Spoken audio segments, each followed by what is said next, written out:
The day I bought my dream Mustang was the day I realized my partner never supported who I was becoming, only who I used to be. When I was a broke 19-year-old apprentice mechanic, I taped a photo of a 5.0 Mustang GT to my bedroom wall. Midnight blue, manual transmission, black racing stripe. I didn't just want that car, I needed it. It stood for every promise I made to myself. Freedom, escape, becoming someone people couldn't ignore. Fast forward 10 years. I had my own garage now, 3 full-time techs under me, and a reputation that pulled business from 2 counties. And I had Dani. We met at a customer's wedding. She was the maid of honor. I was the guy who'd rebuilt the groom's Chevelle. We hit it off fast. She was witty, sharp, driven. She said she liked my ambition. At first, I believed her. Dani moved in after 6 months. We were both in our early 30s, building careers, dreaming out loud. Hers were about opening a floral studio. Mine? Still that Mustang. But every time I brought it up, she'd brush it off. We should wait until we have a house, she'd say. Or, sports cars are a midlife crisis in a shiny wrapper. At first, I laughed it off. Maybe she was being practical.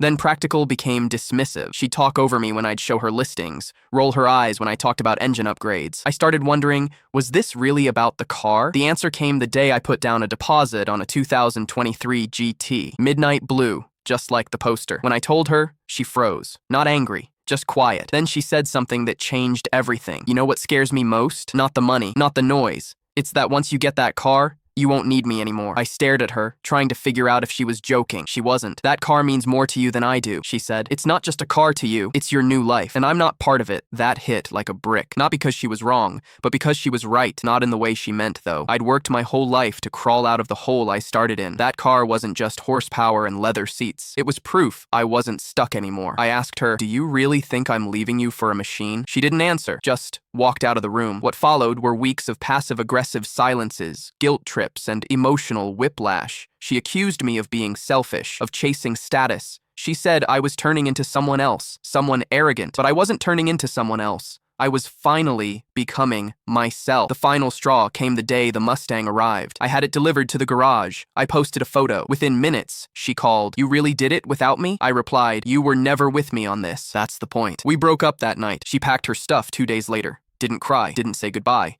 just left the spare key on the counter and disappeared. The first night alone, I drove the Mustang through the hills, windows down, engine roaring. I didn't cry either. Weeks passed, business boomed. I started sleeping better, laughing more. My friends said I looked lighter. I didn't feel lighter, but I felt clearer. A month later, she sent a text. I see you're doing great. I miss us. I didn't reply. Because the truth is, she never wanted me to change. And I did. I grew. I won't apologize for that. Some people love you for who you are, as long as who you are stays small. That Mustang didn't end the relationship. It revealed it. And every time I downshift on an open road, I remember no dream is ever too loud for the right passenger.